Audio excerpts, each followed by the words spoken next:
तो हेलो दोस्तों, स्वागत है आपका अपने यूट्यूब चैनल राही क्लासेस पे। तो कैसे हैं आप सब लोग? आशा करते हैं आप सब लोग बहुत ही अच्छे होंगे। आज आपकी एक फिजिक्स की बहुत ही बेहतरीन क्लास है और इस क्लास को आप सभी लोग लास्ट तक देखें। इस क्लास का फ़ायदा आपका होने वाला है। जो आपका 27 फरवरी को पेपर होने वाला काहे का भैया? फिजिक्स का। ठीक, ये हमारा एक वायरल पेपर हमारी तरफ से, ठीक, एक हमारा एक गेस्ट पेपर है कि इसी के आधार पर, सेम इसी के आधार पर आपका पेपर आने जा रहा है। ठीक, जो 27 फरवरी को आपका पेपर आएगा वो पूरा इसी पेपर के आधार पे आएगा, क्योंकि हम हैं कौन भैया? हम हैं यूपी बोर्ड वाले। ठीक ठीक, जैसा पेपर आपको 27 फरवरी को आने वाला है उसी को मद्देनजर रखते हुए, ठीक, उसी के गेस्ट पेपर के हिसाब से आपके सामने ये पेपर आ चुका है। ठीक, जो पेपर हमारा फुल सोल्यूशन के साथ है और आपको ये विश्वास करना होगा कि आएगा वही जो पढ़ाया जाएगा। ठीक, तो जितना आपको भैया करा दिया गया है, जो भी आपके पास राही क्लासेस की नोट्स हैं, जो भी आपको जो है प्रैक्टिस शीट दी गई हैं, जो भी आपको मॉडल पेपर दिए गए हैं, सभी को आप लोग अच्छे से तैयार कर लें। ठीक, पेपर आपका जो उसके बाहर से आने की कोई संभावना ही नहीं है। ठीक, अगर आप लोग उसको अच्छे से तैयार किए हैं तो आपका जो पेपर है उसी के अंदर से आएगा, उसके बाहर से नहीं आएगा। तो सभी लोग इसके लिए तैयार हैं भैया?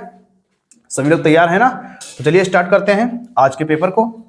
तो समाज विज्ञान आ गया, हाँ, आज के पेपर को, जहां पर हम देखेंगे फिजिक्स का पूरा कंप्लीट पेपर और उसमें कौन कौन से क्वेश्चन डले गए हैं और उनको तैयार कैसे करना है, उनका सोल्यूशन कैसे करना है, हर एक पेपर को काफ़ी अच्छे से हम जानेंगे। ठीक, चलो देखो भैया ध्यान से देखो। हमारा जो पेपर होने वाला है ये फिजिक्स का पेपर मॉडल पेपर नंबर 2 है। कौन सा भैया? फिजिक्स का मॉडल पेपर नंबर 2 है। क्लियर है? क्वालिटी है? हाँ, ये हमारा जो है फिजिक्स का मॉडल पेपर नंबर 2 है। बहुत ही ज़्यादा इंपॉर्टेंट पेपर है आपका ये, बहुत ज़्यादा। आपको हमने जो है 10 पेपर दिए फिजिक्स के। ठीक, 10 पेपर जो वेरी वेरी इंपॉर्टेंट पेपर थे और उन सभी पेपर्स को आपको करना है, उनको अच्छे से क्या करना भैया? तैयार करना है। उसमें से हमारा जो मॉडल पेपर नंबर 2 है बहुत ही ज़्यादा इंपॉर्टेंट है। ठीक है भाई, बहुत ही ज़्यादा इंपॉर्टेंट है। इसको आपको अच्छे से करना है और अच्छे से इसको भैया तैयार करना है। ध्यान दिए, अच्छे से करना है, अच्छे से तैयार करना है। पेपर को करने के लिए आपको 3 घंटे 15 मिनट का समय दिया जाएगा, जिसके लिए आपको कुछ हिंट्स यहाँ पे दी गई हैं, इनको पढ़ लेना है और उसके बाद सीधे आ जाना कहाँ पे भैया? अपने क्वेश्चंस पे। जो क्वेश्चन हमारा होता है वो हमारा खंड आ से शुरुआत होता है। ठीक, खंड आ से शुरुआत होता है। निम्नलिखित में से कौन सा वैद्युत क्षेत्र का मात्रक नहीं है? 1 इलेक्ट्रॉन वोल्ट का मान कितना होता है? चुंबकीय क्षेत्र बी में वेग v से गतिमान आवेश q के एक कण पर लगने वाला बल क्या है भैया? लेंज का नियम किस भौतिक राशि के संरक्षण पर आधारित है? और फिर हमारे पास है निम्नलिखित में से कौन सी वैद्युत चुंबकीय तरंगे नहीं है? और फिर हमारे पास है भैया प्रकाश ऋजु रेखा में गमन करता है, गमन करता हुआ प्रतीत होता है क्योंकि। ये आपके पास आते हैं भैया 6 बहुविकल्पी, जिनका आंसर आपको कॉपी पर देना होता है और काफी अच्छे से देना होता है। ठीक है भैया, उनका जो आंसर है काफी अच्छे से देना होता है। ठीक, तो कहाँ है भैया इसका सोल्यूशन? सोल्यूशन कहाँ है भाई? चलेंदर, सोल्यूशन कहाँ है? टेलीग्राम में है। चलो भाई इसका देख लेते हैं सोल्यूशन। ठीक, ये इसका रहेगा सोल्यूशन यहाँ से। ठीक, जहाँ पर हमने 6 विकल्प देखे हैं। ठीक, क्वेश्चन आप सभी लोगों को दिखाई दे रहे हैं कि नहीं दिखाई दे रहे हैं? बताओ, क्वेश्चन दिखाई दे रहे हैं? क्लियर क्वेश्चन दिखाई दे रहे हैं भैया? वो क्वेश्चन तो नहीं दिखाई दे रहे हैं, तो आप लोग बता क्यों नहीं रहे हैं क्वेश्चन नहीं दिखाई दे रहे हैं?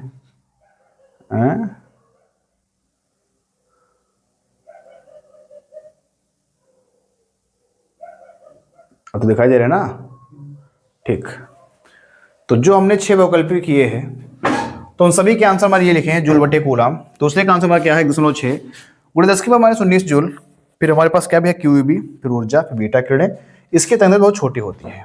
ठीक है भाई, इसकी तरंगदैर्घ्य बहुत ही छोटी होती है। ठीक, अब यहाँ पर आप लोग ये जानेंगे कि हम यहाँ पर फिजिक्स का पूरा पेपर करने आए हैं, जहाँ पर हम आपको कॉपी पूरी लिख के दिखाएंगे कि कॉपी अपनी कैसे लिखनी है। ठीक, इस हिसाब से आपको कॉपी अपनी लिखनी है और कॉपी लिखने के बाद इनको अच्छे से तैयार भी करना है। ठीक, कोई भी क्वेश्चन आपको छोड़ना नहीं है, कोई भी क्वेश्चन आपको गलत नहीं करना है, क्योंकि आपने इतना पढ़ लिया है, हर एक क्वेश्चन आपको आता होगा और क्वेश्चन छोड़ने का तो कोई सवाल ही नहीं उठता अगर आप हमारे राहियंस हैं तो। ठीक है भैया, तो हमारे साथ कंटिन्यू बने रहें। पूरी कॉपी आप देखेंगे कैसे हमको सॉल्व करनी है, कैसे हमको पूरा जो है कंप्लीट करना है। चलो चलते भैया अगले क्वेश्चन पे। अब आ जाए कहाँ पे भैया? हम अब आ जाए कहाँ पे? ये देखो खंड बा पे आ जाएंगे। ठीक, खंड बा। आपको बता दें भैया कि जो हमारा फिजिक्स का पेपर होता है थोड़ा सा बड़ा होता है, थोड़ा सा जटिल होता है, तो उसको बहुत ही मतलब रिलैक्स होकर करेंगे। ये आप लोग समय देख पा रहे हैं, समय दिखाई दे रहा है 1:44, रात के 1:44 हो रहे हैं। ठीक, और ये आपकी क्लास को हम रिकॉर्ड कर रहे हैं केवल आप लोगों के लिए। ठीक, और आपको भैया करना क्या है कि क्लास को जितना हो सके उतना आपको जो क्लास को अच्छे से शेयर कर देना है। ठीक, क्योंकि ये मेहनत आप लोगों के लिए ही है। अब बताओ 1:44 हो रहा है, आप लोग अपने बिस्तर में बहुत ही आराम से सो रहे होंगे, है ना, लेकिन यहाँ पर आंखों में नींद भरी है और हम आप लोगों के लिए क्लास को रिकॉर्ड कर रहे हैं। तो आपका फर्ज बनता है कि क्लास को जहां कहीं भी हो सके आप WhatsApp status, Instagram story, Snapchat short, जहां पर भी आप कर सकते हैं इस क्लास को अच्छे से भैया शेयर कर दें। ठीक है, अब देखो चलते हैं भैया खंड नंबर बा पे। खंड नंबर बा पे चलेंगे।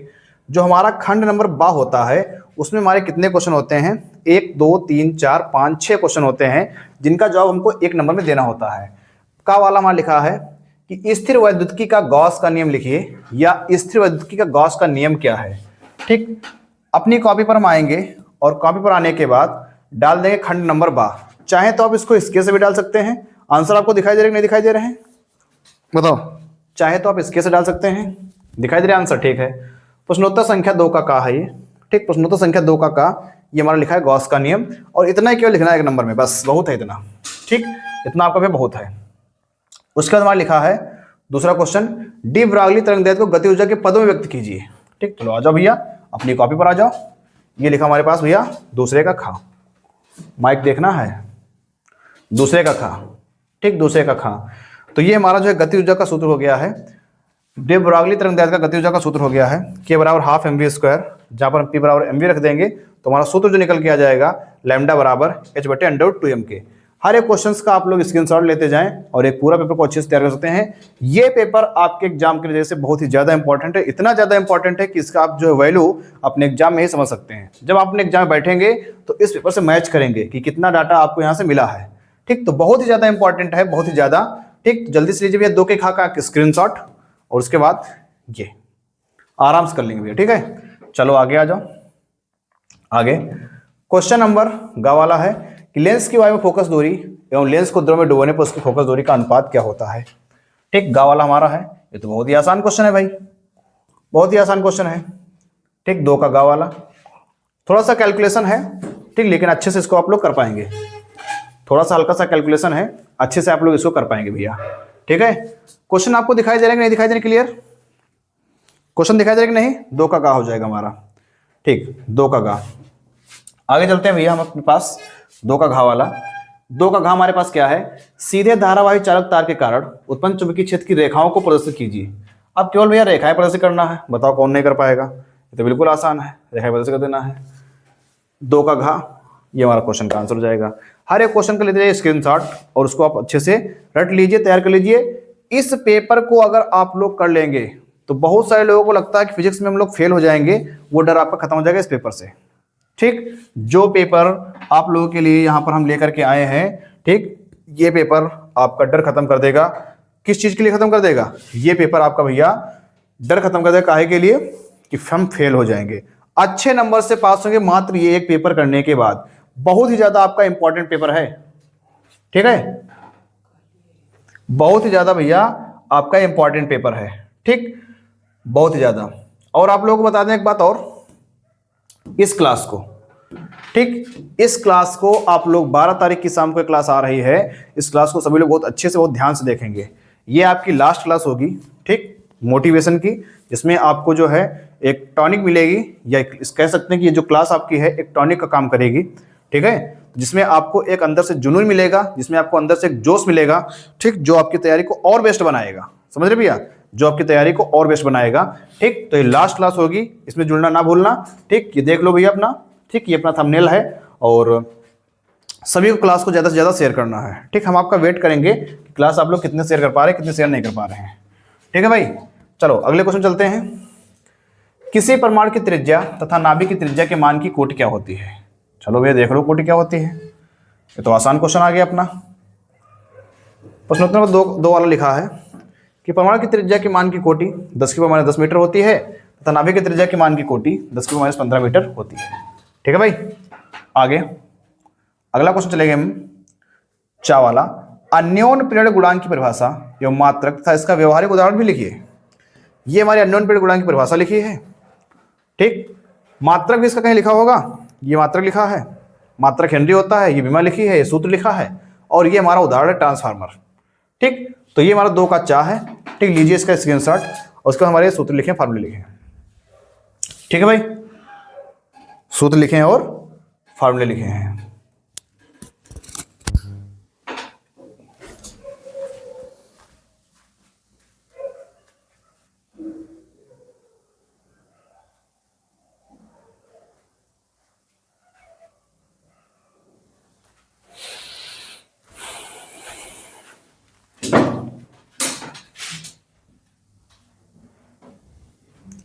हाँ, तो आगे देख लेते हैं भैया, आगे देख लेते हैं। ये था क्वेश्चन। अन्योन पीरियड गुणांक की परिभाषा है, मात्रा था इसका एक व्यवहारिक उदाहरण भी दीजिए। ठीक, इसका देना व्यवहारिक उदाहरण। तो आप लोग देख पा रहे हैं हमारे पास ये अन्योन पीरियड गुणांक की परिभाषा दी गई है, ये उसका उदाहरण दिया गया है, और ये उसका दिया है मात्रक, बीमा और सूत्र दिया है। ठीक है, मात्रक, बीमा और सूत्र दिया है। तो ऐसे ऐसे क्वेश्चंस को हम लिखते भी चले जाएंगे आराम से। ठीक, पेपर आपको बहुत ही आसान आएगा, पेपर बहुत ही ज़्यादा आसान आएगा। अब आते हैं भैया खंड नंबर 7 पर, लघुत्तरीय प्रश्न नंबर 1। 3 का हमारा का क्या है? समांतर प्लेट की धारिता किन किन बातों पर निर्भर करती है? समांतर प्लेट की धारिता किन किन बातों पर निर्भर करती है? तो चलते हैं भैया 3 के का पर। यह हमारा है खंड सामे। प्रश्नोत्तर संख्या 3 का का। समांतर प्लेट संधारित्र की धारिता का सूत्र क्या होता है? C बराबर K epsilon not A into बटे D होता है। और इसकी जो निर्भरता होती है वो 2-3 बातों पर निर्भर करती है। ये आपकी निर्भरता दी गई है। क्वालिटी आपको ठीक आ रही है कि नहीं आ रही है? जल्दी से देख बता दो भैया। ठीक है, क्वालिटी ठीक आ रही है। चलो आगे चलते हैं। आगे हमारा जो क्वेश्चन होगा वो हमारा होगा भैया कि धातुओं में मुक्त इलेक्ट्रॉनों के प्रवाहवेग एवं श्रांति काल में संबंध लिखिए, प्रयुक्त संकेतों के अर्थ भी बताइए। आपको बताना प्रयुक्त संकेतों के अर्थ बताना है। ठीक, चलो देखो, प्रश्नोत्तर संख्या हमारा 3 का खा है। ठीक, और 3 के खा में हमारा अनुगमन वेग की परिभाषा लिखी है, श्रांति काल की परिभाषा लिखी है, और आपस में इनका जो भैया संबंध होता है ये हमारा लिखा है संबंध। इसको अच्छे से आप लोग तैयार कर लेंगे, अच्छे से आप लोग इसको रट लेंगे भैया। ठीक है, आगे आ जाओ। आगे जब हम आएंगे तो हमारा देखो लिखा है गा वाला कि क्रांति कोण की परिभाषा दीजिए, प्रकाशिक तंतु की कार्यविधि का उल्लेख कीजिए। देखो भैया क्या है क्रांति कोण। 3 का गा हमारे पास हो जाएगा क्रांति कोण। ठीक, 3 का गा भैया क्या है? क्रांति कोण है। और फिर ये प्रकाशिक तंतु की बात लिखी गई है, प्रकाशिक तंतु, और उसके बाद जो इसकी कार्यविधि होती है ये हमारी लिखी हुई है कार्यविधि। ठीक, अच्छे से कर लेंगे भैया इसको तैयार, और पेपर में अच्छे से करके चले आएंगे। ठीक है, पेपर में अच्छे से करके भैया चले आएंगे। चलो आगे चलते हैं। अगला क्वेश्चन हमारा भैया घा वाला कि अल्फा कणों के प्रकीर्णन प्रयोग के आधार पर रदरफोर्ड का परमाणु मॉडल लिखिए, इस मॉडल की कमियां भी बताइए। इस मॉडल की भैया कमियां भी आपको बताना है। चलो देखो भैया इसकी कमियां कौन कौन सी हैं, इसकी देखो कमियां कौन कौन सी हैं। ये है रदरफोर्ड का परमाणु मॉडल, ऐसे बनेगा। ठीक, और रदरफोर्ड के परमाणु मॉडल के अनुसार जो है निष्कर्ष निकले थे, ठीक, वो निष्कर्ष थे, और इनकी कमियां भी हैं। ठीक, इनकी कमियां भी हैं, ये रही आपकी भैया कमियां। ठीक, तो ऐसे ऐसे करके आप लोग तैयार करके चले जाएंगे। ये पेपर आपके एग्जाम की वजह से काफी ज्यादा इंपॉर्टेंट है, इतना इंपॉर्टेंट है कि इस पेपर की सहायता से मात्र आप जो है 30+ नंबर ला सकते हैं। केवल मात्र एक पेपर से आप लोग 30+ नंबर ला सकते हैं। ठीक है भाई, तो चलो आगे चलते हैं भैया। आगे जो आएंगे खंड दा पर आएंगे। खंड दा हमारा क्या है? लघुत्तरीय प्रश्न का है, चौथे का परमाणु द्रव्यमान मात्रक से क्या तात्पर्य है? इसका किलोग्राम से संबंध बताइए। 1 AMU द्रव्यमान के तुल्य ऊर्जा मेगा इलेक्ट्रॉन में ज्ञात कीजिए। ठीक, मेगा इलेक्ट्रॉन वोल्ट में ज्ञात कीजिए। देखो भाई हमारा क्या है, प्रश्नोत्तर संख्या 4 का। ठीक, हमारा लिखा है परमाणु ऊर्जा द्रव्यमान के बारे में लिखा है, तो पहले इतना लिख देंगे भैया, और इतना लिखने के बाद फिर थोड़ा सा आगे आ जाएंगे। यहाँ पर कैलकुलेशन की गई, क्या है कि परमाणु द्रव्यमान मात्रक कैलकुलेशन की गई है। ठीक, इन सभी कैलकुलेशन को हमने अपने ऑफलाइन सेंटर बताया है अच्छे से, वहां पर हमने इसको करवाया है। ठीक, उसके बाद आराम से स्टेप बाय स्टेप हल करते चले जाएंगे, और जहां पर हमारा मान जो निकल के आएगा भैया कितना? 931 मेगा इलेक्ट्रॉन वोल्ट। 1 AMU द्रव्यमान हमारा 931 मेगा इलेक्ट्रॉन वोल्ट के बराबर हो जाएगा। ठीक है भाई, बराबर हो जाएगा। चलो आगे चलते हैं। आइंस्टीन का प्रकाश विद्युत समीकरण निगमित कीजिए। आइंस्टीन का प्रकाश विद्युत समीकरण निगमित करना है। तो देखो भाई हमारे पास आइंस्टीन का प्रकाश विद्युत समीकरण क्या है, प्रश्नोत्तर संख्या क्या भैया 4 का खा है। आइंस्टीन द्वारा प्रकाश उत्सर्जन की व्याख्या या आइंस्टीन की प्रकाश उत्सर्जन समीकरण ये हमारे पास भैया दी गई हैं। इनको आप लोग अच्छे से कर सकते हैं, अच्छे से आप लोग उसको भैया तैयार कर सकते हैं। ठीक, ये आपकी आइंस्टीन की समीकरण निकल के आएगी और उसके संकेत क्या है, केमैक्स हमारा क्या है, अधिकतम गति ऊर्जा क्या है, एच क्या है, प्लांक नियतांक है, वी क्या है, आवृत्ति है, और वी नॉट क्या है, देहली आवृत्ति है। ठीक है भाई, ये भाई देहली आवृत्ति है। ठीक, आगे आ जाएंगे। जब हम आगे आएंगे तो हमारे पास जो क्वेश्चन होगा वो गा वाला हो जाएगा। एक पतली झिर्री द्वारा प्रतिरूप प्राप्त करने की ज्यामितीय व्यवस्था का किरण आरेख बनाइए तथा केंद्रीय उच्चिष्ट की कोणीय चौड़ाई का सूत्र भी ज्ञात कीजिए। केंद्रीय उच्चिष्ट की कोणीय चौड़ाई का सूत्र भी हमको ज्ञात करना है। ठीक, आसान सा चैप्टर है ये, हमने ऑफलाइन सेंटर करवाया है। ये प्रश्नोत्तर संख्या हमारा 4 का गा है। एक पतले रेखाचित्र द्वारा प्रकाश के विवर्तन की ज्यामितीय व्याख्या, क्या करना भैया, ज्यामितीय व्याख्या करना है। क्या करना है, ज्यामितीय व्याख्या। और जहां पर इसका एक अच्छा सा चित्र भी आएगा। ठीक, इसका आप लोग लीजिए भैया स्क्रीनशॉट। ठीक, अच्छे से कर लीजिए इसको तैयार। ठीक है भाई, अच्छे से कर लीजिए इसको तैयार। और तैयार करने के बाद ये पेपर आपके एग्जाम की वजह से बहुत ही ज्यादा इंपॉर्टेंट है। आपके एग्जाम में इस पेपर से कम से कम 25 प्लस नंबर का डाटा आएगा। 25 प्लस का डाटा आएगा भैया, 25 प्लस का। ठीक, तो फेल होने की टेंशन कतई बिल्कुल खत्म है। और ये आपका आएगा भैया चित्र, जिसको आपको तैयार करना है। ठीक, समझना है। और उसके बाद केंद्रीय उच्चिष्ट की चौड़ाई का फार्मूला हमारे पास ये आ जाएगा। ठीक, इसको हल करके आपको निकाल लेना है भैया फार्मूला। ठीक, थोड़ा सा बड़ा क्वेश्चन है ये, लेकिन क्वेश्चन भैया आसान है। थीटा बराबर प्लस माइनस एम लैम्डा बटे डी, ये हमारा केंद्रीय उच्चिष्ट की चौड़ाई का होता है भैया, फार्मूला होता है। ठीक है, चलो आगे आ जाओ। प्रश्नोत्तर संख्या 4 का घा देखेंगे क्या है। 4 का घा, गोलीय पृष्ठ के अपवर्तन के सूत्र की सहायता से किसी पतले लेंस की फोकस दूरी का सूत्र स्थापित कीजिए। ठीक है भाई, पतले लेंस की फोकस दूरी का सूत्र स्थापित कीजिए। तो देखो 4 का घा है, ये हमारा जाएगा चित्र। ठीक, और पतले लेंस की फोकस दूरी का निकालना हमको सूत्र। ठीक, ये जो हमारा माना फलाना लिखा है, इसको अपने आप जो है आप लोग लिख सकते हैं अच्छे से। कोई जरूरी नहीं कि मतलब जैसे इसमें लिखा है वैसे आपको लिखना है, ये चीज़ आप लोग अपने से लिख सकते हैं। ठीक, लेकिन उसके बाद जो हमारा डेरिवेशन होगा ये वाला, और जो हम कैलकुलेट करेंगे इसको, तो ये फिर हमारी जैसे हमने करवाया है, अपने ऑफलाइन में करवाया है, वैसे हमारे भैया होना चाहिए। इसके बाहर ये नहीं जाना चाहिए। ठीक, इस चीज़ का आप लोग भैया अच्छे से ध्यान रखेंगे। उसके बाहर आपका जो है ये नहीं जाना चाहिए। ठीक है, उसके बाहर आपका ये नहीं जाना चाहिए। ठीक, ये हमने आपको दिखा दिया कैलकुलेशन करके, आप लोग अच्छे से करेंगे। ठीक, आपका हो जाएगा आराम से। इसी की सहायता से आपका लेंस मेकर का सूत्र बन जाता है ना, लेंस मेकर का सूत्र बन जाता है। देख लो ध्यान से, अच्छे से आप लोग करके आएंगे। हाँ, ये सूत्र निकल के आएगा, 1/f बराबर n - 1 इंटू 1/r1 - 1/r2। ठीक, ये सारे लेंस मेकर का सूत्र है ही है। हाँ ठीक है, थोड़ा सा और आगे बढ़ जाएंगे तो ये आपके पास फोकस दूरी का सूत्र निकल के आएगा अवतल लेंस के लिए। ये अवतल लेंस के लिए है और ऊपर जो है पतले लेंस के लिए है। ठीक, चलो भैया आगे आते हैं। जब हम आगे आएंगे भैया तो हमारे पास क्या हो जाएगा, 4 का डा, बायो-सेवर्ट के नियम की सहायता से अनंत लंबाई के धारावाही चालक के कारण r दूरी पर उत्पन्न चुंबकीय क्षेत्र की तीव्रता का व्यंजक प्राप्त कीजिए। तीव्रता का व्यंजक प्राप्त कीजिए। ठीक, तीव्रता का व्यंजक प्राप्त कीजिए।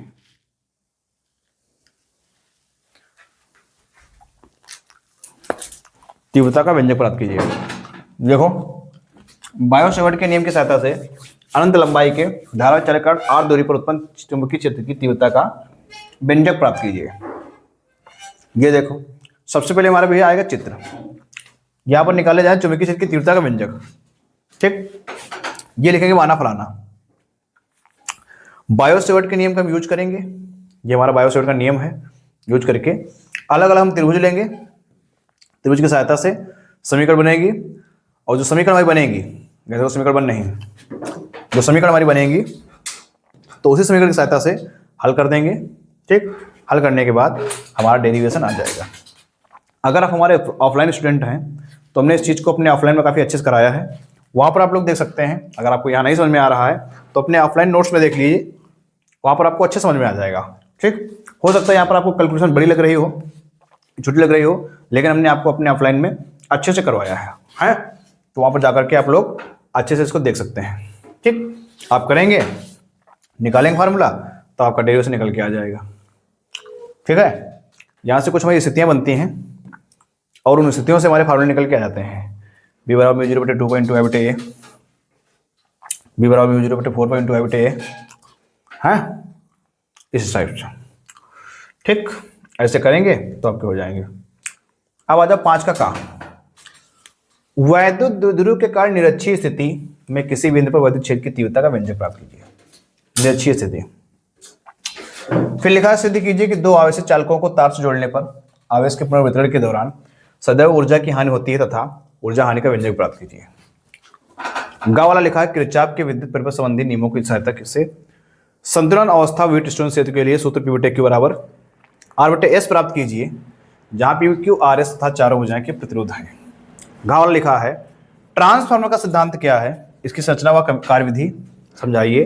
ट्रांसफार्मर में ऊर्जा क्षय के किन्हीं कारणों को भी स्पष्ट कीजिए। ठीक है भैया, स्पष्ट कीजिए। दर्शाए गए चित्र में परिपथ के प्रत्येक संधारित्र का आवेश ज्ञात कीजिए। ठीक, कितने क्वेश्चन है भैया? कितने हैं? देखो भैया, इन सभी क्वेश्चन का आंसर हम बारी बारी से देख लेते हैं। देखो, ये हमारा 5वें का है, जहां पे हमने किया निरक्षीय स्थिति। क्या किया भैया? निरक्षीय स्थिति। ठीक, निरक्षीय स्थिति किया है। ठीक, अच्छे से इसको आप लोग कर सकते हैं इस हिसाब से। नीचे खूब मंजिलों काट रहे हैं, खूब बाहर आना जाना लगाएं, सही है, इनके लोगों तो जलवा है। ठीक, इसको भी आप लोग हल करेंगे अच्छे से और आपका जो है आंसर आ जाएगा। ठीक, ये फार्मूला निकलेगा निरक्षीय स्थिति में, E बराबर 1/4πε0 इंटू P बटे R क्यूब न्यूटन बटे कूलाम, और ये हो जाएगा हमारा सदिश रूप में। ठीक, उसके बाद आगे चलेंगे 5वें का खा। ये हमारा ऊर्जा हानि है। बहुत ही अच्छे से हमने क्लास में एक बार नहीं, 2 बार नहीं, 3-4 बार करवाया है ऊर्जा हानि, और ये आपको हमने बताया कि इंपॉर्टेंट भी है और आपके एग्जाम में पूछा जाएगा। ठीक है, तो इसको आप लोग देख लेंगे और इसको अपनी नोट से भी कर लेंगे। हालांकि यहाँ पर तो है भी, चित्र भी बना है, नोट से इसको जो है अच्छे से आसानी से कर लेंगे। बहुत ज़्यादा कठिन बात इसमें नहीं है, आसान चीज़ें हैं जो कि आप लोग अच्छे से इसको कर सकते हैं। ठीक है भाई, अच्छे से कर सकते हैं।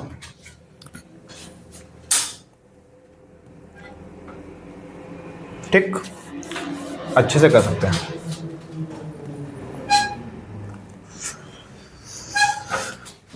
दिल जाने जिगर तुझे पे निसार किया है, प्यार किया है रे, बहुत प्यार किया है।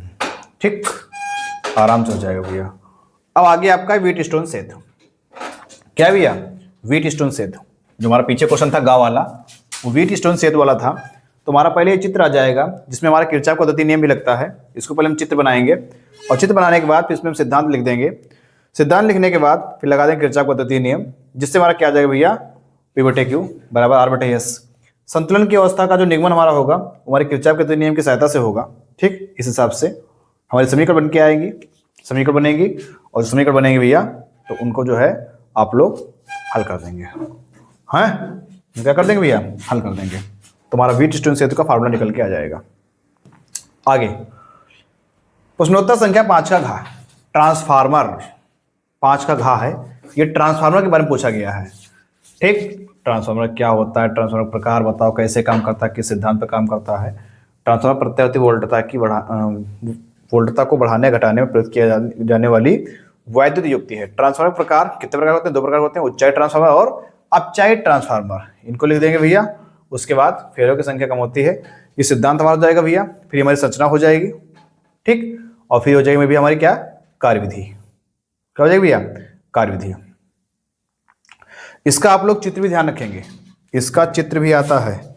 ठीक, आप लोगों को चित्र हम दिखाई दे रहे हैं, इसका चित्र भी आता है, जो कि आप लोग इसका बहुत चित्र का अच्छे से ध्यान रखेंगे। ठीक, चित्र बनाना बहुत ही ज़रूरी है। अगर आप लोग चित्र नहीं बना के आएंगे तो आपके भैया नंबर क्या हो जाएंगे? कट जाएंगे कि नहीं कटेंगे? कट जाएंगे।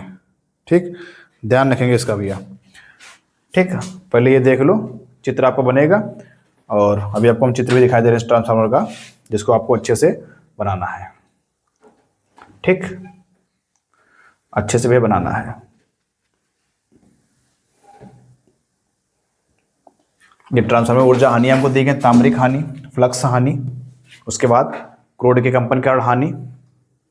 ठीक, जल्दी से देख लो भैया आप लोग चित्र, किसका चित्र हमारा कैसे बन के आएगा, इसका चित्र हमारा कैसे बन के आएगा। तो ये हमारा भैया चित्र है, ठीक, ट्रांसफार्मर का। ऐसा आप अगर बना के चले आ रहे हैं तो कोई दिक्कत वाली बात नहीं है, आपका चित्र सही माना जाएगा और आपको नंबर पूरे पूरे मिल जाएंगे। ठीक है भाई, नंबर आपको पूरे पूरे मिल जाएंगे। चलो आगे चलते हैं अगले क्वेश्चन पे। ये हमारा है 5वें का लास्ट वाला, ठीक, जो हमारा न्यूमेरिकल टाइप का है। ठीक, हमारे पास धारिता वाला क्वेश्चन है। श्रेणी क्रम में और समांतर क्रम में जुड़े हैं, जिनको हल करना है। ठीक, आराम से इसको जो है क्वेश्चन देख के आप लोग हल कर देंगे। ठीक है भाई, क्वेश्चन देख के आप लोग अच्छे से हल कर देंगे। ठीक, ये आपके आंसर आ जाएंगे। अब आते हैं खंड नंबर यहाँ पे, खंड नंबर भी यहाँ पे आते हैं। खंड नंबर यहाँ पे, ये देखो खंड नंबर यहाँ है, लिखा है पीएन सन डायोड का पूर्ण तरंग निष्क्रिय परिपथ आरेख खींचकर तथा इसकी कार्यविधि का भी उल्लेख कीजिए। और इसके अथवा में भी दिया होता है पीएन सन डायोड का तरंग निष्क्रिय में प्रयोग कैसे किया जाता है। सरल परिपथ आरेख बनाकर इसकी कार्यविधि समझाइए। निवेशी तथा निर्गत वोल्टताओं के तरंग रूप भी दिखाइए। हमको जो है क्वेश्चन नंबर 6, 7, 8, 9 से अथवा वाले क्वेश्चन हमको दिए होते हैं, तो हमको दो में से कोई एक क्वेश्चन करना होता है। ये देखो पास लिखा है प्रश्न नंबर 6, ठीक, लिखा है पीएन सन डायोड पूर्ण तरंग निष्क्रिय के रूप में। ठीक, तो ये हमारा पीएन सन डायोड पूर्ण तरंग निष्क्रिय के रूप में है। उसका आएगा भैया, ये चित्र हमारा आएगा, क्या आएगा भैया, चित्र आएगा। चित्र के बाद आएगी उसकी रचना, ये रचना है, और रचना के बाद आएगी भैया उसकी कार्यविधि। तो इस हिसाब से हमारा क्वेश्चन अच्छे से भैया क्या हो जाएगा, कंप्लीट हो जाएगा। और हमने क्लास में जो है अर्धतरंग निष्क्रिय और पूर्ण तरंग निष्क्रिय काफी अच्छे से बताया है, जहां पर इसको आप लोग अच्छे से कर सकते हैं। आगे जो क्वेश्चन नंबर 7 पे आ जाओ। कहां पे आ जाओ भैया, क्वेश्चन नंबर 7 पे आ जाओ।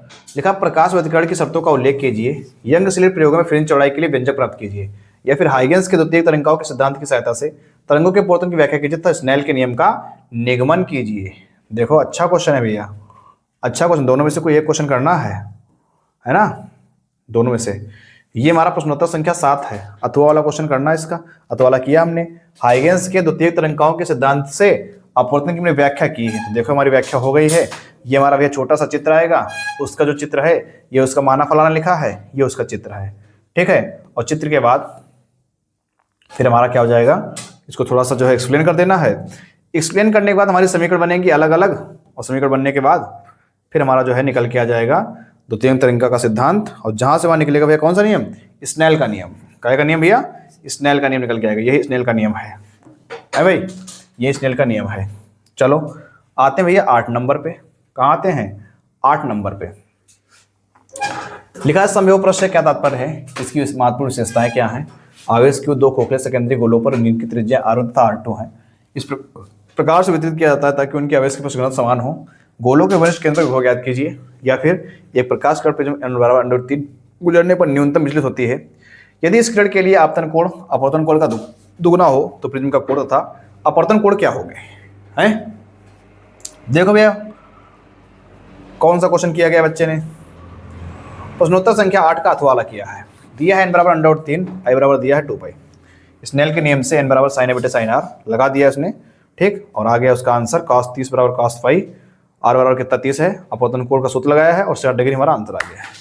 5 नंबर क्वेश्चन अगर आपको न्यूमेरिकल आ रहा है तो मात्र एक पेज में आपका सही से आंसर आ जाएगा। कोई बहुत ज्यादा बॉल करने की जरूरत आपको नहीं है, ठीक है भैया, बहुत ज्यादा बॉल करने की आपको जरूरत नहीं है। आ जाओ क्वेश्चन नंबर 9 पे। पृथक्कृत गोली चालक जो परावर्तनांक के वाले माध्यम में स्थित है, इसके लिए धारिता के सूत्र का नियमन कीजिए। या एम्पीयर का परिवर्ती नियम क्या है, इसकी सहायता से धारावाही परिनालिका के भीतर उसके अक्ष पर किसी बिंदु पर चुंबकीय क्षेत्र का व्यंजक प्राप्त कीजिए। देखो भैया क्या है, देखो ये हमारे पास है विलिखित गोली चालक की वैध धारिता। ये छोटा सा चित्र आएगा, उसका माना फलाना आएगा, ठीक। बहुत ही आसान से, बहुत ही आराम से इसको हम कर लेंगे, ठीक, चालक की धारिता के साथ। और फिर हमारा निकल के आगे फिर फार्मूला C बराबर 4πε0 × K × R। और ये कब होगा, जब हमारे पास परावर्तनांक भरा होगा, और ये कब होगा, जब परावर्तनांक नहीं होगा। ठीक, तो इस हिसाब से करेंगे भैया हम क्वेश्चंस। ठीक, इस हिसाब से करेंगे क्वेश्चन, और क्वेश्चन करने के बाद अच्छे से कर लेंगे भैया तैयार। ये पेपर जो आपका है बहुत ही ज्यादा इंपॉर्टेंट है, इतना इंपॉर्टेंट है, इतना इंपॉर्टेंट है कि अगर आप लोगों को लग रहा है फिजिक्स से डर, तो केवल मात्र आप इस पेपर को अच्छे से तैयार कर लीजिए, और हम गारंटी देते हैं कि आपकी जो है फेल होने वाली, अगर आप लोग के दिमाग में चल रहा है कि हम फिजिक्स में फेल हो जाएंगे, तो मात्र ये पेपर आपको फिजिक्स में 30 प्लस नंबर देके जाएगा। 30 प्लस, सोचो फिजिक्स का पेपर हमारा 70 नंबर का भैया आता है, और केवल एक ये पेपर आपको 30 से ज्यादा नंबर देके जाएगा। इसमें वो सारी चीजें पड़ी हैं जो आपके एग्जाम में आएंगी। ठीक, तो बहुत ही ज्यादा भैया इंपॉर्टेंट पेपर है ये। ठीक है,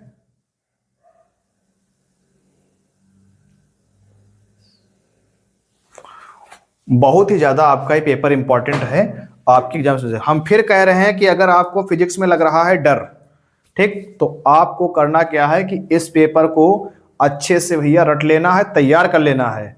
ठीक, पेपर में आपको मजा आ जाएगी। ठीक, मात्र एक ये पेपर जो आपको 27 फरवरी को आने वाला है, इसमें हमने जो क्वेश्चन आपको दिखाए सोल्यूशन सही दिखाए हैं, आपको सोल्यूशन भी कहीं ढूंढने जाने नहीं है, सोल्यूशन भी हमने आपको दिखाए हैं।